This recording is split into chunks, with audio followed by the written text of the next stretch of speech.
Well, I'm delighted to say here on IrishRacing.com now we are joined by Cheltenham Festival winning jockey Danny Mullins. Danny, great to bring you in. Last year, obviously, there was an eerie silence behind us. This year, atmosphere, buzz, punters arriving, stable staff nattering. It's all going on. Can you just give us a bit of insight as to the atmosphere behind the closed doors for now, if you like? Yeah, it's definitely got that bit more of an electric feel about it this year. You know, there's a lot of people down there preparing.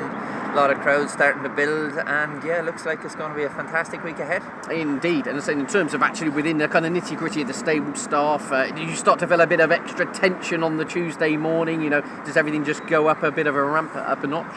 Yeah, definitely. You know, it's starting to step up a bit more.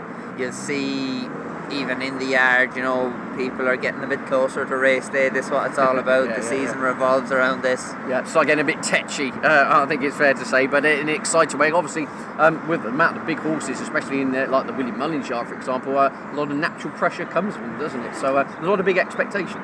Yeah, definitely. And I suppose if you want to be successful in sport, you have to learn how to deal with pressure, and if you're not under pressure, there's something going wrong. Yeah, absolutely. You're in the wrong game, I think it's fair to say. Specifically coming to your rides for the day, cracking book of rides, or some interesting rides, I think it's fair to say. Kicking off in the Ultima, the 250. You're on board Ben Dundee. Of course, wasn't beaten far in the plates going back a couple of years ago. No, if you're looking back at that form when he was third behind the Plutard, that reads fairly well looking at it now. And he was fifth at the festival 2 years ago as well. So that Leopardstown Chase run where he was second looks fairly nice, and I think he's a solid each-way chance in there. I was going to say, he's 10 years young, but lots of good festival form. The hustle and bustle of the Ultima, you know, big field, that won't be the type of thing that puts him off.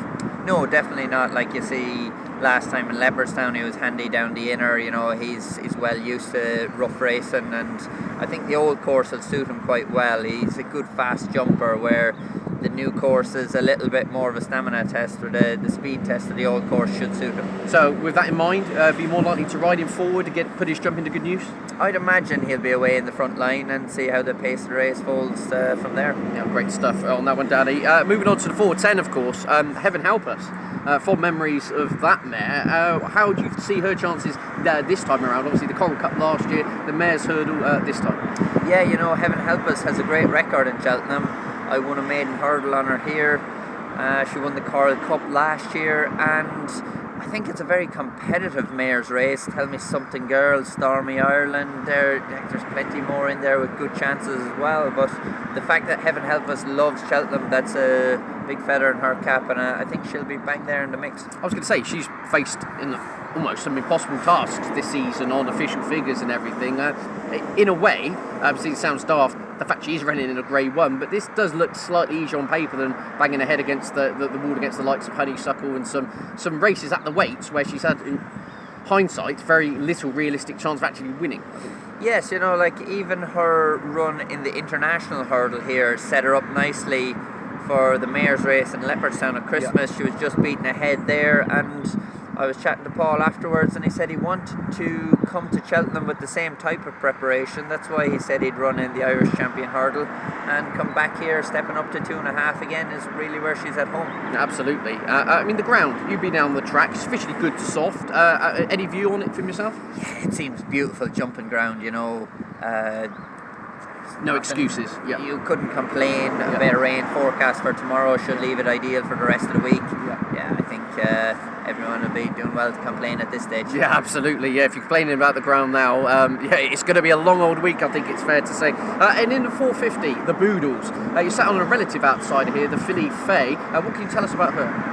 Yeah, she's got some decent place form in juveniles in Ireland, and looking at the Irish form versus some of the English handicappers, you'd hope that's a little bit stronger.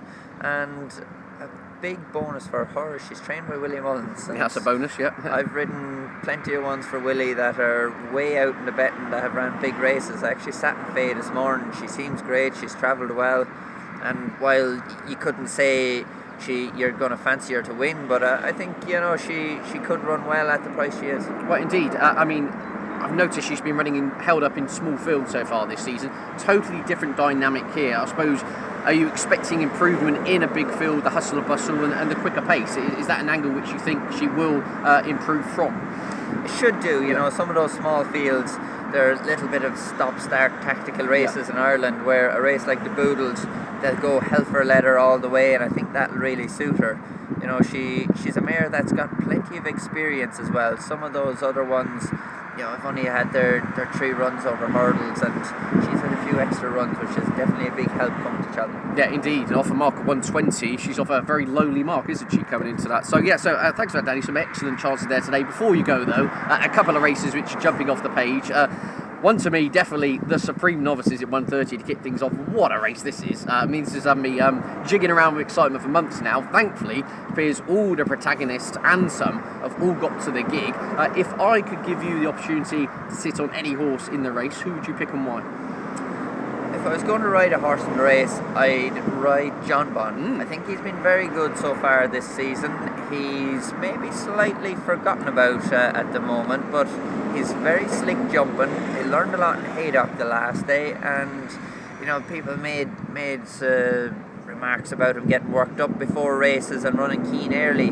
They were races that they were just going so slow in. I think the Supreme, where they jump out, go proper gallop, his jumping will hold up, and he looks to be a class horse. He does indeed. I mean, ground, you'd argue, he's probably come right from him as well. Just very quickly on John Bob, would that be a worry to you at all? The fact he can get a bit worked up, there's going to be 65,000 plus punters, fans, all going absolutely bonkers by the time they go to post.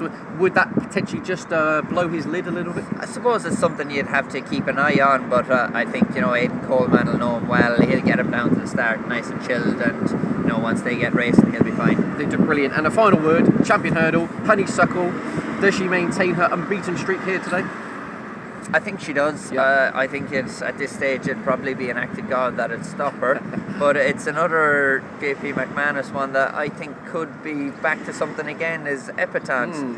She was very slick in Kempton at Christmas. I thought that was a bit more like the filly of old, and you know, if she can reproduce that, she could be one to give Honeysuckle something to think about. Appreciate it is the obvious one that is maybe the unknown in there, and I'd love to see him do it, you know, coming from the Mullins stable. But he's a brutal horse, isn't he? He is. You see him on the gallops in the morning. He's giant, so he is, and just real powerful, and it's amazing to see how fast he is for the size of him. Yeah, absolutely. So Honeysuckle to maintain her unbeaten run, but yeah, Epitante, I suppose you'd argue the ground has definitely come in her favour in the champion hurdle. But many thanks, Danny, for joining us here on IrishRacing.com, and of course we'll be hearing from Danny all week, all being well, during the Cheltenham Festival. And of course, don't forget to keep your eyes on IrishRacing.com for all the latest news, views and features. Bye for now.